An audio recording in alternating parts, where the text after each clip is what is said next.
안녕하세요. 오늘도 사연살롱을 찾아주셔서 감사합니다. 결혼 3년차 30대 여성이에요. 10년 전 히트를 쳤던 드라마 중에 넝쿨째 굴러온 당신이라는 드라마가 있어요. 여주인공의 남편은 어린 시절 부모와 헤어져 미국으로 입양된 입양아인데요. 그 부부가 우연히 친부모 건물에 세입자로 들어가게 되면서 본격적인 이야기가 시작돼요. 영원히 못 찾을 줄 알았던 친부모를 찾은 남편과 꿈에 그리던 자식을 만난 시부모님은 이루 말할 수 없이 기뻤지만 주인공인 며느리에겐 끔찍한 시월드가 열리는 순간이었죠. 그 드라마를 본 기혼 여성들이라면 순간 아 하는 탄식을 했을 거예요. 기혼 여성에게 없던 시댁이 생겨났다는 건 행복 끝, 불행의 시작인 셈이니까요. 그런 의미에서 본다면 제 결혼 생활도 환호에서 탄식으로 바뀐 케이스라고 할 수 있겠네요. 뭐? 그럼 자기 부모님이랑 동생은 모두 미국에 살고 있다는 거야? 나랑 여동생은 영주권이 있어서 한국으로 오갈 수 있는데 부모님은 아직 영주권이 없으셔서 한국에 오실 수가 없어. 한번 나오시면 다시는 미국에 돌아갈 수 없으니까. 올해쯤엔 영주권이 나오지 않을까 했는데 좀 늦어지네. 자기야, 그래서 말인데 우리 결혼식은 미국에서 하면 안 될까? 남편한테 이런 얘기를 들을 때만 해도 속으로 야호를 외쳤어요. 시댁이 미국에 있다니 생각지도 않았던 선물을 받은 기분이었죠. 미국이 KTX 타면 서너 시간 안에 도착하는 거리에 있는 것도 아니고 항공권 가격이 1, 20만 원 하는 것도 아니라서 명절이며 제사 때 불려다닐 일은 절대로 없으니까요. 거기다 미국 생활을 오래 하신 분들이라 한국의 일반적인 시부모님과는 확실히 다를 거라는 기대감도 한몫했죠. 이런 제 상황을 전해들은 친구들은 모두 저와 같은 반응이었어요. 야, 넌 전생에 나라를 구했니? 그러지 않고서야 어쩜 그렇게 좋은 조건의 시댁을 다 만나? 게다가 시댁에 갈 때마다 미국 여행 가는 기분일 거 아냐. 부럽다 정말. 그때까지만 해도 저 역시 이런 남자를 만나게 된 건 행운이라고 생각했어요. 그래서 결혼식을 미국에서 하는 바람에 놓치게 될 축의금 따위는 별로 아깝게 느껴지지도 않았죠. 그런데 뭐? 예단비로 1,000이나 보내라고? 아니, 미국에 친척도 없다면서 무슨 예단비를 그렇게나 보내래? 그리고 어차피 예단비는 신부 측에 일부를 돌려주는 게 관행인데 그럴 바엔 괜히 주고받고 하느니 아예 처음부터 받을 만큼만 받고 끝내는 게 낫지 않아? 나도 그렇게 생각하는데 부모님이 그렇게 고집을 부리시네. 편하다고 격식 안 차리면 주변에서 흉본다고 남들 하는 대로 하고 싶으신 모양이야. 결혼도 한국에서 못하는데 방식까지 허투루 하고 싶지는 않으시대. 미안하지만 자기야, 날 봐서라도 우리 부모님이 원하는 대로 해주면 안 될까? 어차피 돌려받을 돈이잖아. 그러게요. 어차피 돌려줄 돈 괜히 송금 수수료까지 날리게 하는 이유를 도통 모르겠더라고요. 그건 저희 엄마도 마찬가지였죠. 아니, 한국에서 하는 결혼도 아니고 미국에서 하는 건데 무슨 격식을 차린다고 그 난리라니? 그렇게 격식 좋아하는 사람들이 상견례는 왜 안 하고 건너뛴대? 게다가 미국에서 시골리는 바람에 우린 항공권비에 호텔비에 이래저래 돈도 많이 깨지는데 그런 건 하나도 생각 않고 어쩌면 자기들 좋을 대로만 하려고 한다니? 웃기는 사람들이야. 엄마, 대신 결혼 후에 내가 편하게 살 수 있잖아. 남들은 명절마다 시댁 스트레스로 몸살을 앓는다는데 나는 평생 그럴 걱정은 없으니까. 그러니까 이번 결혼식 문제는 우리가 양보 좀 하자. 딸내미 위해 그 정도도 못해줘? 부탁이야 엄마. 친할머니한테 고된 시집살이를 하고 살아온 엄마는 그 말에 못 이기는 척 양보를 해주셨어요. 다행히 그렇게 일이 잘 풀려가나 했는데 산 넘어 산이라고 시댁에서 1,000만 원이나 받아간 예단비를 한 푼도 돌려주지 않겠다지 뭐예요. 이유는 결혼식 준비를 하는데 돈이 생각보다 많이 들더라는 거였죠. 애초에 저희 쪽에서 미국으로 가는 항공비며 호텔비를 자가 부담하는 대신 결혼식 비용은 신랑 측에서 내기로 했던 건데 이제 와서 말을 바꾼 거였어요. 하객도 없이 가족끼리 모여 조촐하게 하는 결혼식인데 돈이 들면 얼마나 든다고 예단비도 못 돌려준다는 거야. 자기야, 이건 좀 심한 거 아니야? 예단비 일부를 되돌려주는 게 법으로 정해진 건 아니라지만 그래도 좀 얄밉더라고요. 애초에 1,000만 원이나 요구를 했을 때 제대로 대응을 했어야 했다는 후회도 들었고요. 우리 엄마가 그러는데 예단비를 돌려주고 말고는 남자 측에서 알아서 할 문제라던데 꼭 돌려줘야 하는 건 아니라고 말이야. 그리고 미국은 한국이랑 달라서 예식장도 그렇고 피로연 하는데도 은근히 돈이 많이 든다나 봐. 한국이랑은 인건비부터가 다르니까 자기도 그 정도는 이해를 해줘. 화장실 들어갈 때 다르고 나올 때 다르다더니 돈을 받고 나니 다시 돌려주기 싫은 모양이었어요. 안 주겠다는 걸 강제로 뺏을 수도 없고 저희 엄마는 언제 돌려주냐고 성화시고 정말 중간에서 저만 미치고 팔딱 뛰겠더라고요. 그렇다고 예단비 문제로 파혼을 한다는 것도 말이 안 되니까요. 그래서 아빠한테 그 얘기를 했더니 아빠가 500만 원을 주시더라고요. 네 엄마한테는 시댁에서 돌려준 거라고 해라. 괜히 좋은 일 앞두고 돈 몇 푼에 서로 얼굴 붉힐 일 있니? 서운하지 않다면 거짓말이겠지만 시댁 상황이 그렇다니 할 수 없지. 그러니 예단비 얘기는 조용히 덮자.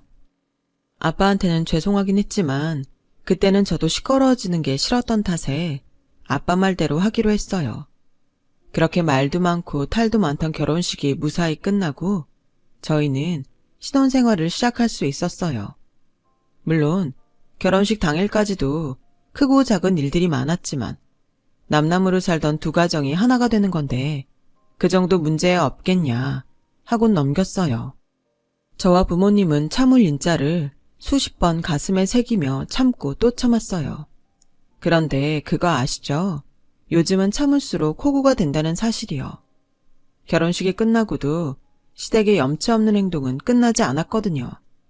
글쎄, 시누이가 하필 한국 대학원에 다니겠다고 때를 쓰는 바람에 졸지에 시누이와 함께 살게 되었지 뭐예요. 그것도 방 2개짜리 신혼집에서 말이에요. 그 집 문제만 해도 그래요. 미국은 전세 개념이 없다면서 신혼집을 월세로 구하려고 하더라고요. 혼자 사는 거면 원룸이나 오피스텔을 구해서 살아도 되겠지만 신혼집인데 어떻게 그러겠어요. 그래서 방 2개짜리 집을 구하다 보니 한 달 월세가 아파트 대출 이자보다 더 되더라고요. 매달 그 돈을 날린다 생각하니 너무 아까웠죠. 그래서 남편한테 돈 좀 더 보태서 전세로 구하자고 했더니 그 얘기를 전해드린 시어머니가 그러는 거예요. 그럼 양쪽에서 반반 부담하면 되겠네. 어차피 결혼해서 니들 둘이 살 집인데 꼭 남자 쪽에서 하란 법 있니? 합리적으로 살아야지. 우리야 미국에서 살아서 한국 부동산 시세도 잘 모르니까 너희 부모님께 부탁해서 전셋집으로 하려무나. 어차피 니들 살아가는데 비빌 언덕이 될 집인데 니들 편한 대로 살아야지. 이렇게 해서 신혼집도 시댁과 친정이 반반 돼서 구하게 되었어요. 그런데 그런 집에서 시누이를 데리고 살라고요? 그것도 신혼기간에? 그럼 여자애를 친구 하나 없는 곳에 혼자 살게 해.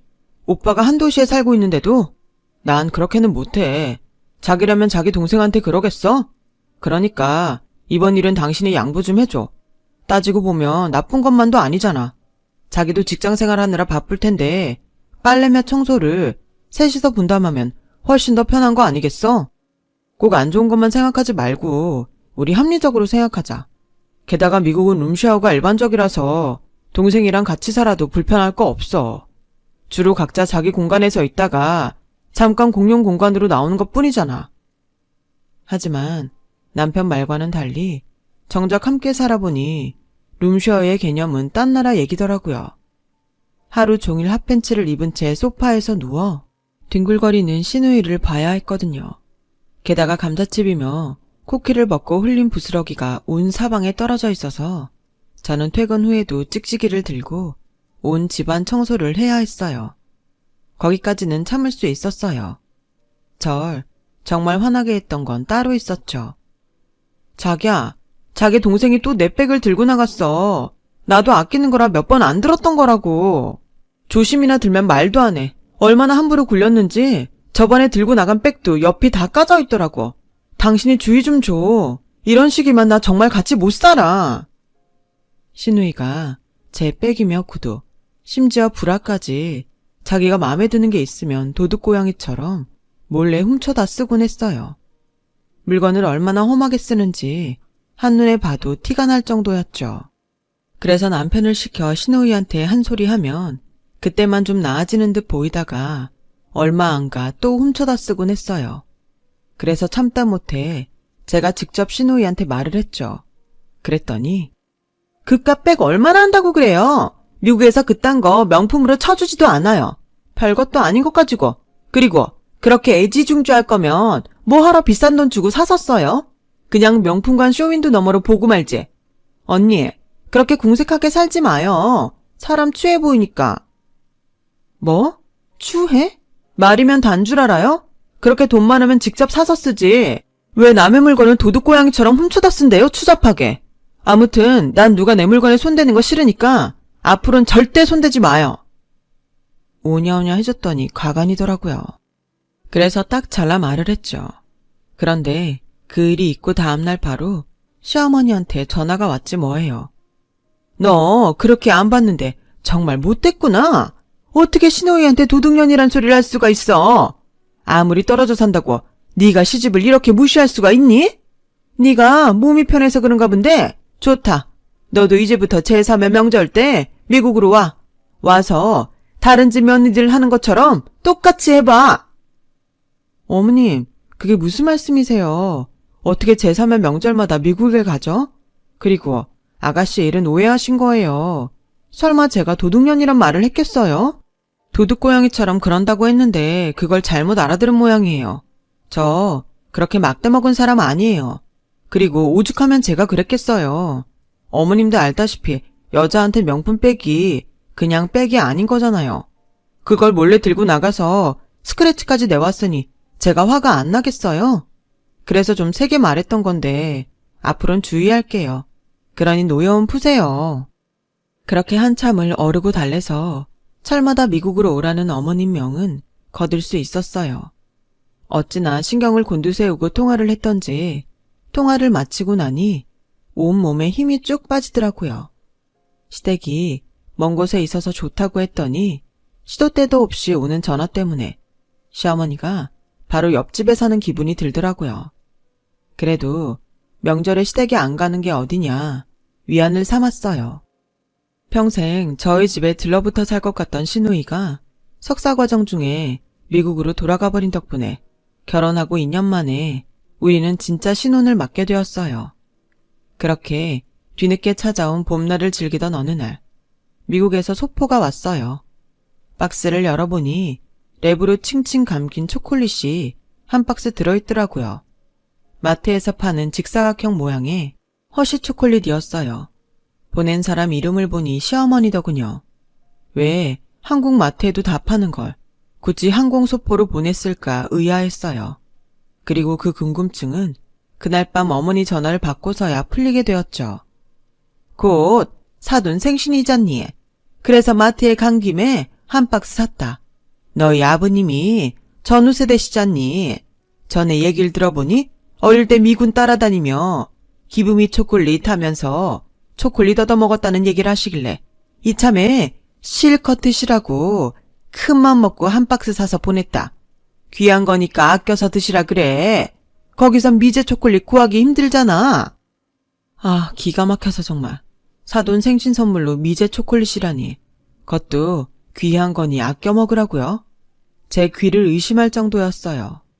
저희 집 팬트리엔 부모님이 유럽 여행 갔다 초콜릿으로 유명한 벨기에에서 사온 초콜릿도 한 박스나 있는데 고작 마트에서 산 초콜릿을 선물이라고 그렇게 보내다니 말이 안 나오더군요. 이걸 부모님께 가져다 드려야 하나 말아야 하나 고민이었어요. 그런데 남편이 그 초콜릿을 보더니 대뜸 그러지 뭐예요. 역시 우리 엄마는 센스가 있으셔. 장인어른 말씀을 기억했다가 이렇게 선물을 다 하시네. 자기도 이런 점은 우리 엄마한테 배워야 돼. 선물이란 게 가격이 중요한 게 아니라 그 사람이 뭘 원하는지를 정확히 파악해서 마음을 담아 보내야 되는 거잖아. 헐, 아주 효자나시더라고요. 남편은 저희 아빠 생신 때 어머님이 보내주신 초콜릿을 들고 저희 집에 갔고, 선물을 받은 아빠랑 옆에서 지켜보던 엄마는 황당한 표정이었죠. 아버님, 저희 엄마가 아버님 생각해서 특별히 보내주신 거예요. 귀한 거니까 아껴서 드시래요. 하필 아껴 먹으라는 어머님 말씀까지 그대로 전하는 바람에 저희 부모님은 할 말을 잃으셨어요. 그날 엄마가 저한테 그러시더라고요. 니네 시부모는 아직도 한국 사람들이 못 먹고 못 입고 사는 줄 아나 보다. 그러지 않고서야 저런 걸 사둔 생일 선물이라고 보냈겠니? 하여간 난 정말 마음에 안 든다. 아무리 사는 게 다르다고 해도 그렇지 어쩜 그러니? 거기다 귀한 거니까 아껴서 먹으라니. 기가 막혀서 그 말을 전하는 네 남편이 난 더 이해가 안 간다. 사람이 순수한 거야, 철이 없는 거야. 하여간 어머님 선물로 괜히 엄마 신기만 불편하게 만든 셈이었어요. 시간이 흘러 그해 가을, 그렇게 기다리던 시부모님 영주권이 나왔어요. 영주권이 나오기가 무섭게 시부모님은 한국으로 여행을 오시기로 했어요. 한국 땅 떠난 지 거의 20년 가까이 됐으니 고국이 그리웠던 탓이었죠. 그런데 이 얘기를 들은 직장 동료가 고개를 갸웃거리더라고요. 시민권도 아니고 영주권 받는데 20년 넘게 걸렸다는 게 이해가 안 간다고요. 불법 체류자라도 정식으로 입국을 했다면 영주권을 받는데 그렇게까지 시간이 걸리지 않는다고 말이죠. 저야 미국 영주제도를 모르니 그땐 그 말을 흘려들었는데 나중에 알고 보니 시부모님은 진작 영주권을 취득하셨더라고요. 그런데도 한국에 들어오지 못했던 건 다른 이유가 있어서였어요. 바로 공소시효 때문이었죠. 한국에 온 시부모님은 저희 집에서 함께 지내게 되었어요. 본격적으로 시월드가 열린 셈이었죠.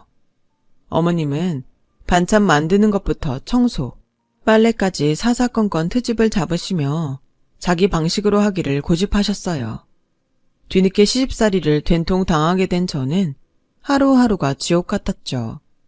차라리 회사에서 야근을 하는 게 속이 편할 정도였으니까요.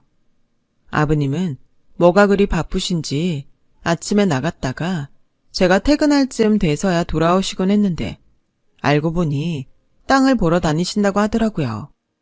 이젠 미국 생활도 질렸다. 역시 한국 사람은 한국 땅에서 살아야 사람 사는 것 같고 좋지 않겠니? 그래서 이참에 한국에 땅도 사고 전원주택도 지을 생각이다. 이번에 미국에 들어가면 마트랑 세탁소 정리해서 들여오려고. 생각지도 않은 아버님 폭탄 선언에 저는 망연자실했고 남편은 뛸 듯이 기뻐했어요. 그럼 앞으로는 엄마가 해주는 밥 먹고 살 수 있겠네요. 아, 그동안 말을 안 해서 그렇지. 사실 이 사람 반찬이 입에 안 맞아서 고생을 좀 했거든요. 자기야, 자기도 좋지? 자기가 그랬잖아. 우리 엄마 김치가 명인 김치보다 훨씬 맛있다고. 앞으로 당신도 그 김치 매일 먹고 살 수 있게 된 거라고. 좋지? 퍽도 좋겠네요. 어쩜 이 남자는 이렇게 상황 파악이 안 될까요? 그깟 김치 안 먹고 살고 말지. 그거 먹자고 시집살이 하는 게 행복하게 느껴지겠냐고요. 그런데도 아주 신이 나서는 부모님 집 옆에 우리가 살 집도 만들어달라고 떼를 쓰지 뭐예요. 저한테는 상의도 않고 말이죠. 그래서 안 되겠다 싶어 제가 나서서 한마디 했죠. 어머님 김치 먹고 사는 게 중요한가? 전원주택으로 이사하면 출퇴근은 어떻게 하려고. 그런 것도 생각을 해봐야 하지 않을까? 아참, 그건 또 그러네. 그러자 어머님이 그러시는 거예요. 주말에 내려와 지내면 되지 뭘 그래? TV 보니까 요즘엔 일부러 시골에 집 지어놓고 주말주택으로 쓴다는데 주말에 내려와서 편히 쉬다 가면 스트레스도 해소되고 좀 좋니? 애 낳으면 텃밭에서 뛰어놀게 할 수도 있고 이보다 좋은 교육이 어딨어? 니들은 부모 잘 만난 줄이나 알아. 남들처럼 자식한테 손을 벌리니? 부모 부양을 하라 그러니? 넌 우리 집에 시집 온 걸 평생 감사해야 할 거다. 그래, 그건 네 시어머니 말이 맞다. 내 와이프라서 하는 말이 아니라 이 사람만한 시어머니도 없을 거다. 며느리 구박을 하길 하니 너한테 삼시세끼 밥을 차려오라고 하니 며느리 넌 복받은 줄이나 알아라.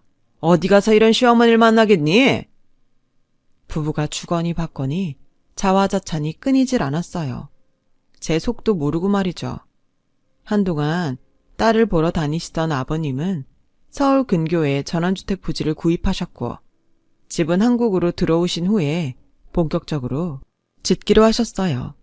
그렇게 소원하던 일을 끝마치신 아버님은 미국으로 돌아가기 전까지 어머님과 함께 국내 여행을 하신다며 렌트카를 빌리셨어요. 그리곤 전국 곳곳을 돌며 찍은 사진을 SNS에 실시간으로 올리셨죠. 아버님 SNS를 보면 오늘은 어디에서 뭘 하셨는지가 다 나올 정도였어요. 두 분은 마치 신혼여행을 떠난 신혼부부처럼 전망 좋은 호텔에서도 투숙하고 지역 특산물을 먹으며 펑펑 돈을 써대셨죠. 그건 고스란히 아버님 SNS를 통해 낱낱이 드러났고요. 미국에 있는 아버님 지인들은 댓글로 부러움을 표시했고 그럴수록 아버님은 더 비싸고 더 좋은 곳들을 다니며 과시를 하셨어요. 그런데 이게 문제가 될 줄 누가 알았겠어요? 얼마 뒤 뜻밖의 상황이 벌어지고 만 거예요. 시작은 늦은 밤 경찰서에서 걸려온 전화 한 통이었어요. 네? 저희 부모님이 경찰서에 있다고요? 왜요? 사기죄요? 경찰의 전화를 받은 남편은 어리 나간 사람처럼 한동안 말을 잇지 못했어요.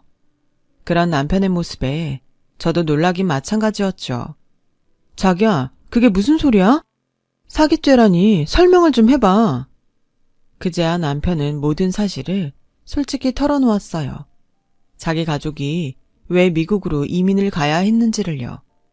아버님은 통나무 전원주택을 지어서 팔던 분이었는데 사업이 기울자 지인들한테 투자 명목으로 사기를 쳐서 수십억을 가로챘던 모양이에요.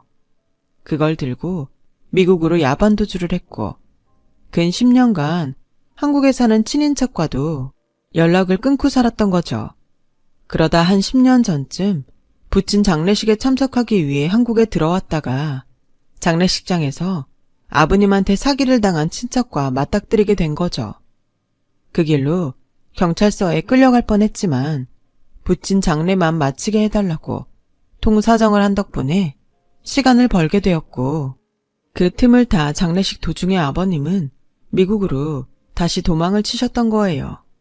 그 후로 10년이 흐르자 사기죄 공소시효가 끝난 걸 확인하고는 마음 놓고 어머님과 함께 한국으로 돌아온 거였죠. 그런데 하나는 알고 둘은 몰랐던 게 패착이었어요. 공소시효는 한국 땅을 벗어난 순간 정지가 된다는 걸 몰랐던 거죠. 그러니까 미국에서 지낸 기간 동안은 공소시효가 잠깐 멈춰 있다가 한국에 입국한 순간부터 공소시효 카운트가 시작되는 거였죠. 그러니 아버님이 지은 죄의 공소시효는 아버님이 인천공항에 발을 들인 그 순간부터 발효가 된 거예요.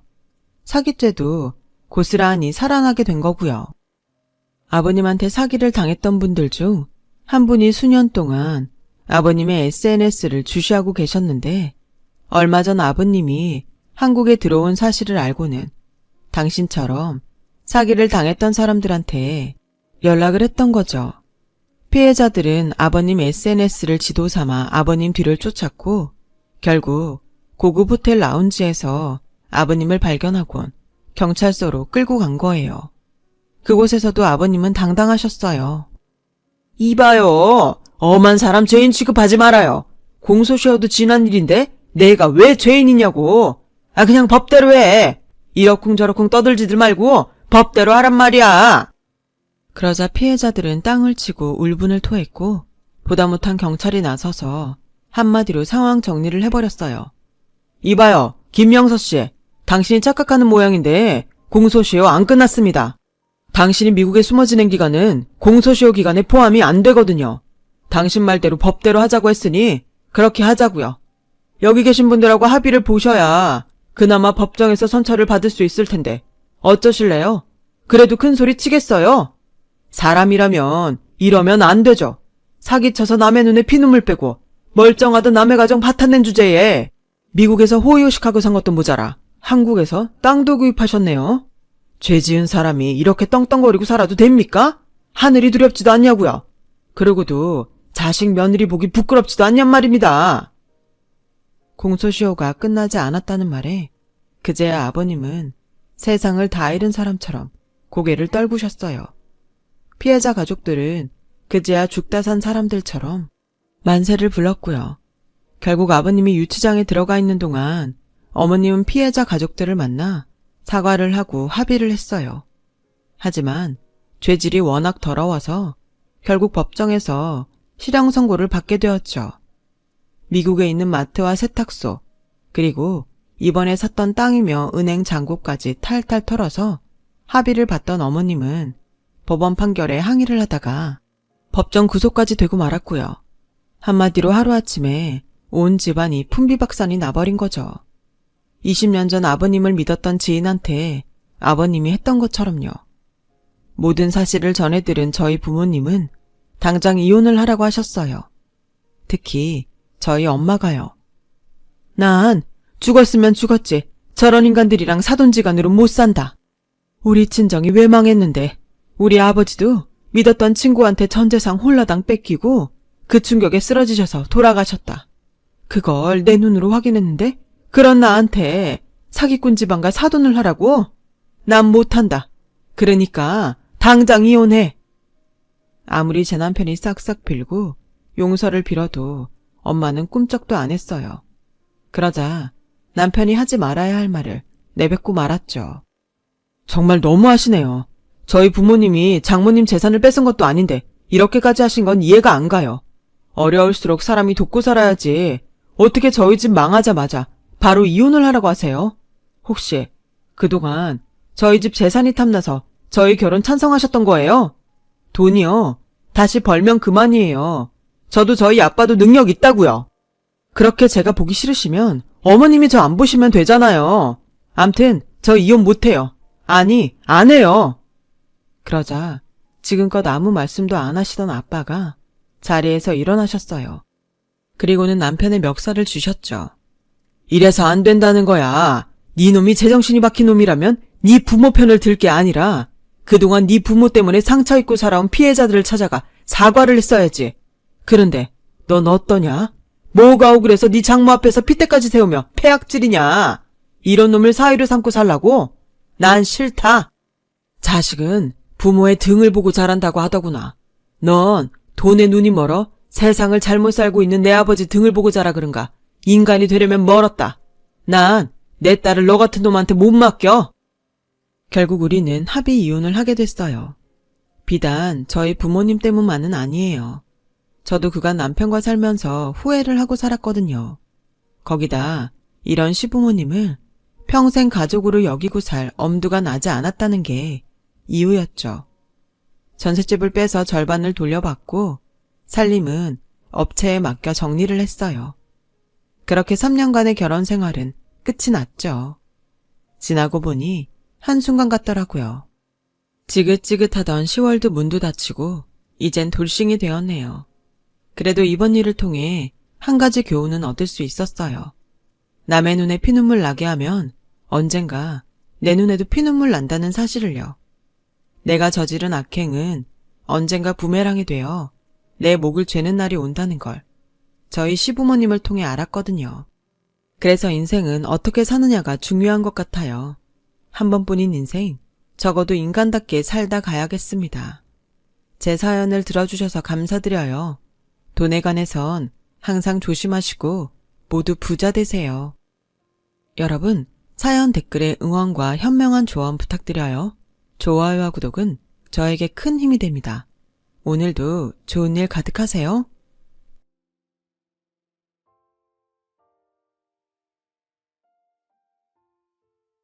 안녕하세요. 오늘도 사연살롱을 찾아주셔서 감사합니다.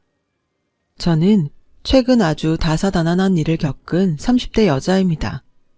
참, 결혼, 시집, 친정 이런 말들 들으면 20대만 해도 나와는 먼 일이겠거니 생각하고 살았는데 막상 제가 결혼을 하고 아이를 낳는 시기에 접어들다 보니 이 얘기들이 그렇게나 마음에 와닿을 수가 없더라고요. 제 사연도 한번 소개해 볼까 합니다. 제가 남편을 만났을 때부터 이야기를 시작해 보아야 할 것 같아요. 제가 남편을 만난 건 25살 때였어요. 당시 전문대를 졸업하고 고객 응대하는 일을 하고 있었는데요. 제가 근무하는 회사는 피부 미용기기를 판매하는 중소기업이었고 작은 회사이다 보니 사실상 고객 응대 업무뿐 아니라 여러 가지 다른 업무들도 같이 하게 됐어요. 거기서 저희 남편에게서 일을 배우다가 연애 감정이 싹트게 된 거였죠. 남편은 저보다 이미 10살이 많았고 직책도 있는 상황이니 저한텐 좀 어려운 존재였는데 늘 친절했어요. 사실 제가 첫 번째로 들어갔던 직장은 일거리도 많았고 사람들도 냉정한 편이어서 이 회사에 들어왔을 땐 나름 장걱정이 많았거든요. 그런데 막상 이 회사에 들어와 보니 사람들도 좋았고 특히 남편이 저를 알게 모르게 잘 챙겨줘서 일하는데 기운이 빠지기보단 힘이 날 때가 많았어요. 나중에 알고 보니 그게 다 저에게 감정이 있어서 유독 잘해준 것이었지만요. 그러던 어느 날 남편과 우연히 단 둘이 밥을 먹는 기회가 생겼어요. 술이 들어가니까 일에 관련된 대화가 어느새 사적인 영역으로 향하더라고요. 남자친구는 있었냐? 어떤 사람이었냐? 좋아하는 취미가 무엇이냐? 회사에선 주고받지 않았던 대화를 하게 됐고 그날이 어쩌다 보니 저희의 1일이 되었습니다. 바로 연애 시작날이었죠. 남편과의 연애는 2년 정도 이어졌는데 남편은 연애하는 동안 저를 한 번도 실망시키지 않았어요. 유미야, 우리 오늘은 너 가고 싶다 했던 돈가스집 갈까? 거기? 에이, 거기 맛집이라 줄 서야 하는데 자기 배고프다며. 다른 데 가자. 여기 근처에도 먹을 땐 많아. 그리고 지금까지 내가 먹고 싶은 것만 먹었잖아. 오늘은 오빠 먹고 싶은 거 먹으면 안 돼? 아니야. 너 저번 주부터 그 돈가스집 가고 싶다고 했잖아. 좀 기다리는 건 상관없어. 우리 이번 주에 일에 치여서 데이트도 제대로 못했는데 너 먹고 싶은 걸로 맛있는 거 먹어야지. 사소한 거라도 남편은 항상 제가 우선순위인 사람이었어요. 조금이라도 우울해 있으면 새벽 1시에도 달려와 제 안부를 물어주었고 그 외에도 절 섬세하게 챙겨주면서 친구처럼 연인처럼 가족처럼 제 옆에 있어준 사람이었어요. 그래서 그런지 남편과 나이 차이는 많았지만 얼른 결혼해서 내 사람으로 만들고 싶다는 욕심이 앞서더라고요. 남편이 결혼 얘기를 꺼냈을 땐 한치의 망설임 없이 바로 고개를 끄덕였어요. 그리고 드디어 저희는 어른들에게 인사를 하러 가는 자리를 마련하게 되었습니다. 남편은 10살이라는 나이차 때문에 저희 부모님에게 인사를 드리러 가면서도 걱정이 많았어요. 청심환을 한 병 까면서까지 다리를 덜덜 떨더군요. 혹시나 어머니 아버지께서 나 안 좋게 보시면 어떡하지? 나이 많다고 싫어하시면 안 되는데. 오빠, 걱정하지 말라니까. 우리 엄마 아빠 이미 오빠 나이 다 알고 있고 그 부분은 허락받아 놨어. 엄마는 나한테 옛날부터 결혼이든 연애든 사람 됨됨이가 제일 중요하다고 하셨어. 인성이 좋으면 나이는 문제 없다고 하셨어. 아마 엄마도 오빠를 마음에 들어 하실 거야. 남편은 그 말에도 여전히 인상을 펴지 못하고 불안해했지만 곧 이어지는 저희 부모님의 환대에 그제야 마음을 놓았죠. 분위기는 참으로 화기애애했어요. 엄마는 남편이 그동안 제게 얼마나 잘해줬는지 미주알 고주알 이야기를 들어 이미 알고 있었기에 오히려 남편에게 데려가줘서 고맙다고 잘 살라는 덕담을 해주셨습니다. 무뚝뚝한 아빠도 별 말씀은 안 하셨지만 마음에 들어하는 눈치셨어요. 그런데 문제는 시댁이었어요. 솔직히 저도 남편처럼 걱정이 되긴 했어요. 남편 집안이 대대로 유산을 물려받아 돈이 많은 집안이라 들었거든요. 남편이 이 부분에 대해 상세하게 얘기해주진 않았지만 시아버지 또한 유산을 잘 관리해 사업체를 성공적으로 운영하셨다는 걸 들어서 저도 모르게 긴장이 되더라고요. 그래, 네가 유미라고? 너 격리라 했니? 사무실에서 뭔 일 한다고 했지? 아, 맞다. 고객응대인지 뭔지 그거 한다 했지? 그래, 어머니랑 아버지는 뭐 하시고? 예비시댁에 도착해 무릎을 바닥에 붙이기도 전 그쪽에서 폭격기 같은 질문이 우르르 쏟아졌어요. 처음 봤으면 여기까지 오느라 고생 많았다. 추운이 얼른 들어와라. 이런 말이 먼저 나와야 맞을 텐데 그건 일절 생략되어 버렸고 정신없이 날라오는 시어머니의 질문들에 대답하기가 바빴죠. 그래도 어른들 뵈러 온 자리니 최대한 성심성의껏 대답했던 것 같아요. 저희 아빠는 운전기사이고 엄마는 백화점에서 일을 하세요. 그 연세에 백화점에서 일? 무슨 일을 하시는 거니? 저희 엄마는 청소하고 계세요. 일한 지 오래되셨어요. 뭐? 청소? 청소라는 말을 듣자 시어머니의 표정은 순식간에 굳어져 버렸어요. 옆에 있던 시아버지도 좀 안절부절 못하는 눈치셨어요. 아마 시어머니의 표정을 보고 그러시는 듯 했어요. 시어머니는 앞에서 제게 대놓고 말하진 못했지만 뒤에서 남편을 통해 결혼을 허락하지 못하겠다고 하셨습니다. 이유는 제 가정 환경이 좋지 않아 행실도 바르지 않을 것 같다는 게 그 이유였습니다. 여자면 나중에 애도 낳아서 키워야 할 텐데 걔 엄마가 청소부이고 아버지가 그 직업이면 얼마나 사는 게 고단하고 힘들었겠니? 안 봐도 뻔하다. 그런 집에서 자랐으면 제대로 뭘 배우지도 못했을 거야. 그러니 니네 회사에서도 그런 업무나 하고 있는 거 아니겠니? 내가 걔를 나쁘게 보는 게 아니라 현실이 그렇단 거야. 아들, 엄마 말 들어라. 엄마 말 들어서 손해볼 거 하나 없어. 내가 봤을 땐 그 앤 결혼감으로는 아니다. 분명 네 인생에 재만 뿌릴 여자야. 우리 집안 재산 보고 오네라고. 그리고 저번에 인사 올 때 잠깐 봤는데 꼴도 영. 그런 자리에 오는 거면 잘 차려입고라도 올 거지. 깨제제해선 나이가 너보다 더 들어 보이더라. 우연히 듣게 된 시어머니와 남편의 통화 내용은 말 그대로 가관이었어요.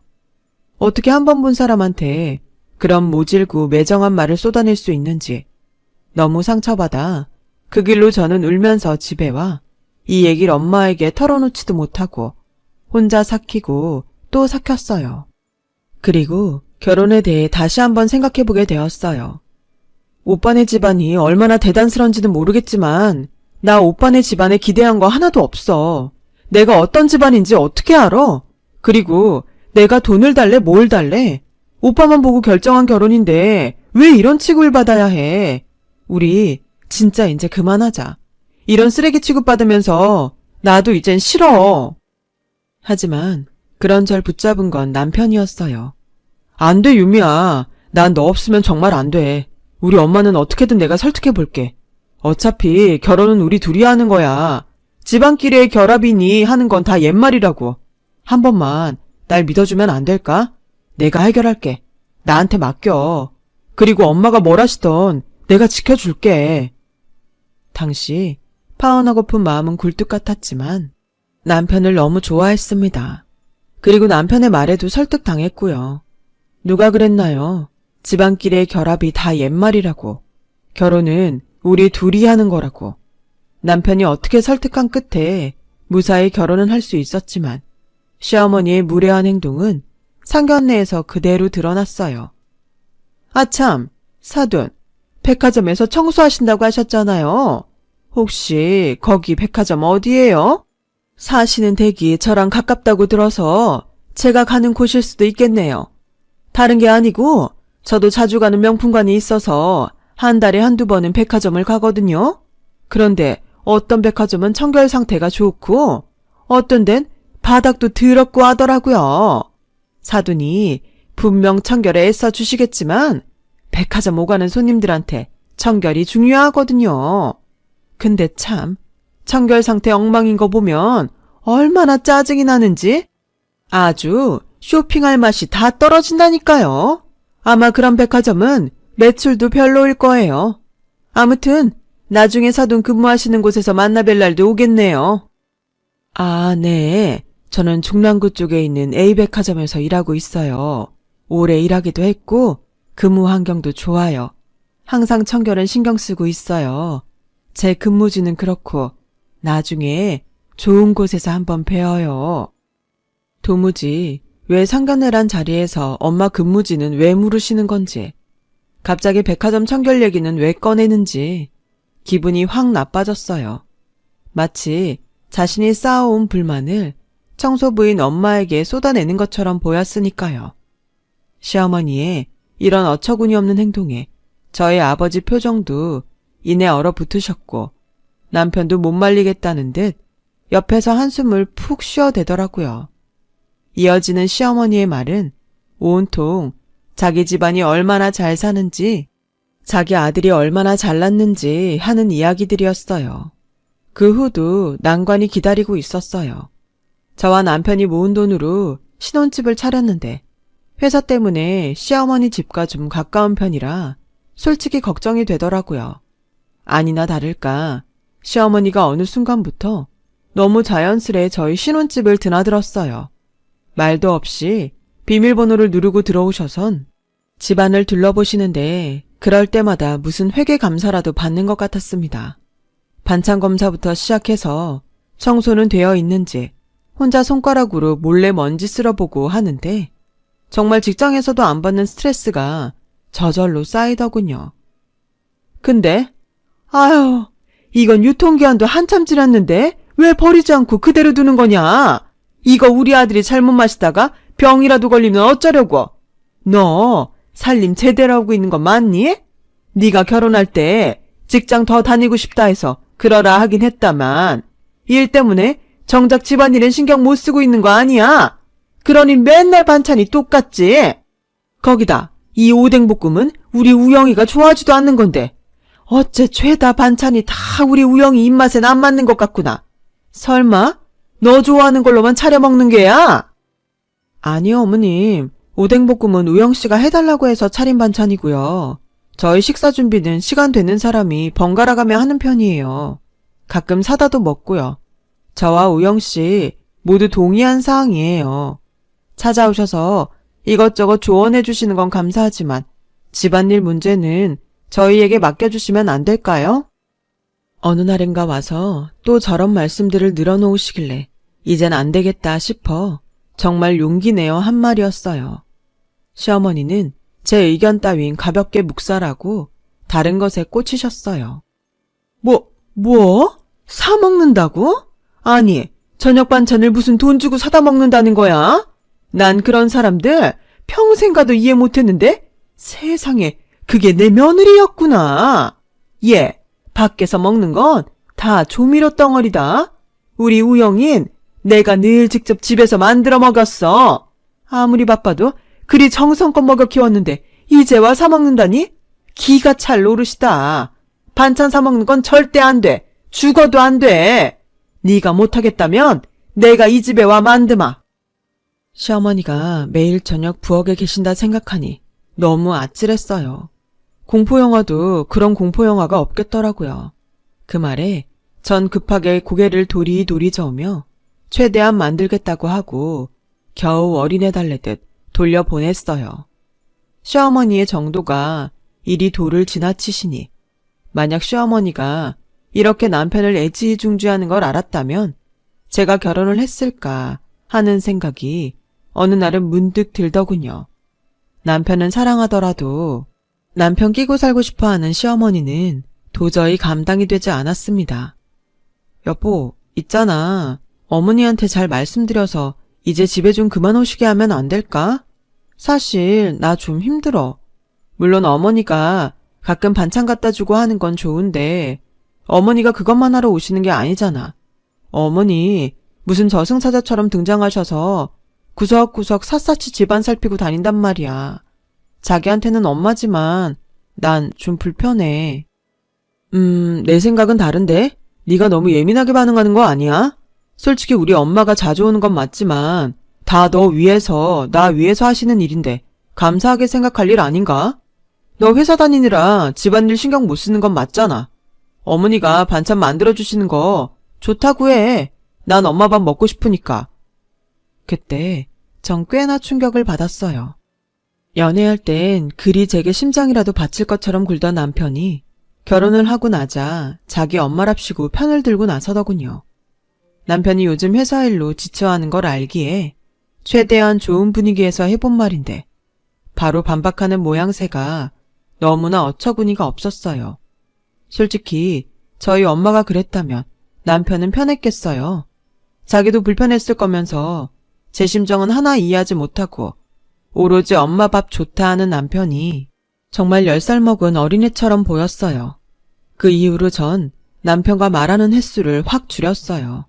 도저히 좋은 말이 나가지도 않고 입도 떨어지지가 않더라고요. 하지만 시어머니는 여기서 멈추지 않았어요. 어느 날 갑자기 전화가 오셨는데 저에게 백화점을 가자고 하더라고요. 저보고 옷 사고 입는 눈높이를 키워야 한다면서 말입니다. 참고로 시어머니는 명품 쇼핑을 많이 즐기시곤 했어요.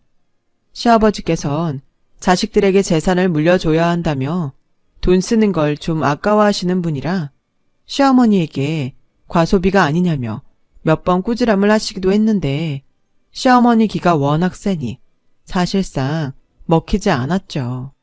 근데 여기서 또 일이 하나 터집니다.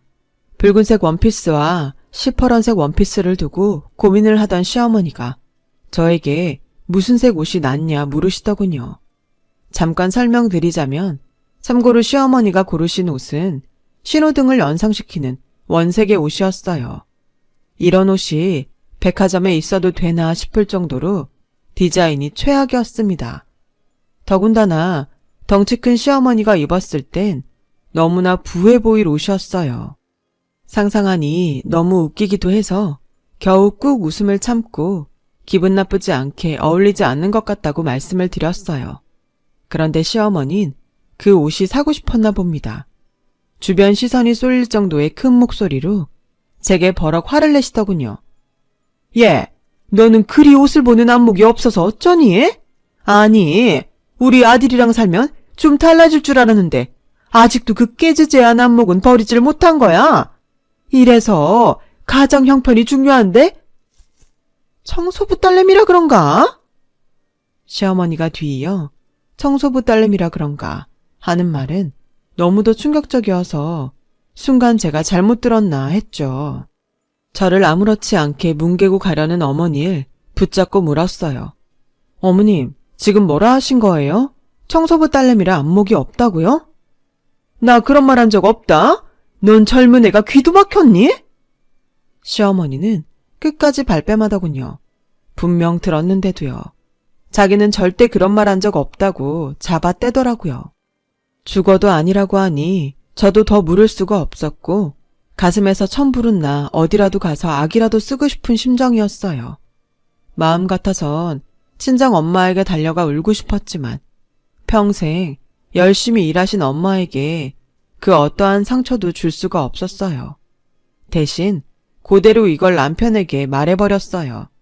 말을 세게 하니 평소 제 말을 귓등으로 듣던 남편도 심각하게 받아들였어요. 그렇게 말이 전달되자 시어머니는 그 이후로 저희 집에 찾아오지도 않으셨고 제게 따로 연락도 하지 않으셨어요. 그런데 기분이 쎄했어요. 마치 자신이 단단히 화가 났음을 알리려는 것 같달까요? 그러던 어느 날 기어이 사건이 터지고 말았죠. 이날은 바로 제가 제 인생 최대의 결정을 하게 된 날이기도 합니다. 그날은 엄마의 생신이었어요. 생신을 맞이해 엄마 아빠와 함께 저녁을 먹기 위해 일하시는 백화점으로 간 날이었죠. 평소엔 엄마가 준비를 해서 나와 계시지만 그날은 이상하게도 연락이 되지 않더라고요. 좀 이상해서 전화를 하면서 백화점 안으로 들어갔죠. 그런데 어디선가 큰 소리가 들리는 거예요. 그 목소리가 무척 낯익었어요. 잠깐만요. 여기 바닥이 너무 더럽잖아요. 아니, 도대체 바닥 청소를 어찌하는 거예요? 아우, 이 먼지 봐, 먼지. 얼른 못 닦아요. 아니, 이 바닥 위에서 내가 쇼핑을 하고 싶겠어요? 대체 일하는 사람들은 왜 이리 일에 책임감이 없는 거야?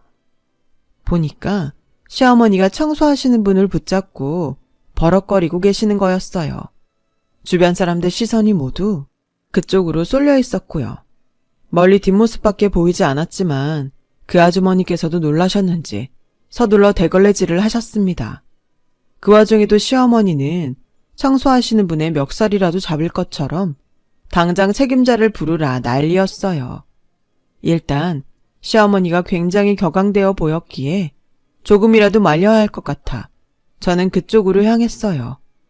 그런데 가면서도 설마 하는 불길한 직감이 들더라고요. 청소부 아주머니의 체형이 익숙했어요. 네, 그건 저희 엄마였어요. 엄마! 유미야! 엄마는 저와 눈을 마주치지 못하고 서둘러 고개를 숙였어요. 전 이 상황을 도저히 받아들일 수 없어 큰 눈으로 시어머니를 바라보기만 했습니다. 그런데 시어머니께서 이러더군요. 내가 내 엄마한테 한 소리 좀 했다. 근데 너무 섭섭하게 생각은 말아라. 사돈도 고객한테 저런 말을 들어야 앞으로 책임감 갖고 일하실 수 있을 거야. 내가 사돈어른 몇 년은 더 일하게 해준 거나 다름없다. 그 말을 듣는데 망치로 머리를 한 대 맞은 것 같았습니다. 이제야 제가 무슨 실수를 했는지 알게 된 느낌이었어요. 이 집안의 며느리로 산 게 실수였죠. 그 순간 지금껏 억누르고 억눌렀던 모든 분노가 솟구쳐 올랐고 이성을 잃어버린 전 그대로 시어머니의 멱살을 잡은 후 바닥에 패대기 쳐버렸어요. 시어머니는 놀란 눈으로 절 보다 이내 눈물이 그렁해지셔선 허리를 붙잡으셨고 전 그대로 엄마 손을 잡고 백화점 밖으로 뛰어나왔어요. 무슨 정신으로 어떻게 나온 건지도 모르겠어요. 엄마를 집에 모셔다 드리고 저 혼자 터덜터덜 집에 왔는데 마침 남편이 들어왔어요. 전 오늘 있었던 모든 일을 말하고 이혼하자고 했어요. 남편은 무슨 말이냐며 우리 엄마가 괜히 심통나 한 일 가지고 예민하게 굴지 말라는 기막힌 말을 짓거렸지만 그냥 다 무시하고 이혼을 밀어붙였어요. 아무리 그래도 장모님이 자기 엄마한테 그런 일을 당했다는데 미안하다는 말 한마디 없이 예민하게 굴지 말라는 말이라 하는 저게 인간인가 싶더군요. 하지만 이혼을 했다 해도 전혀 마음이 개운하거나 시원하지 않았어요. 하루에도 엄마가 그날 시어머니 앞에서 고개를 못 들고 계셨던 모습이 수시로 떠올라 가슴이 터져버릴 것 같았죠. 또 애틋한 사랑으로 시작한 결혼이 이렇게 끝나버린 것도 공허했어요. 당시 이혼한 후엔 갈 곳이 딱히 없어 엄마 집에서 지내고 있었는데 엄마가 걱정할까봐 일부러 더 많이 웃고 밥도 더 많이 먹었지만 밤에는 흐르는 눈물을 참을 수가 없어 혼자 베개에 얼굴을 묻고 울곤 했습니다. 그런데 그런 제 마음을 알았는지 어느 날 엄마가 울고 있는 제 곁으로 와 저를 쓸어주면서 외려 미안하다고 하시더라고요. 자기가 그런 직업을 가져 널 힘들게 한 것 같다고요. 미안한 건 저인데 자식이란 이유로 제게 사과를 하시는 엄마 얼굴을 보니 더 마음이 아팠어요. 동시에 이상한 오기가 생기더라고요. 시댁 식구들 보란 듯이 더 잘 살겠다는 그런 오기 말이에요.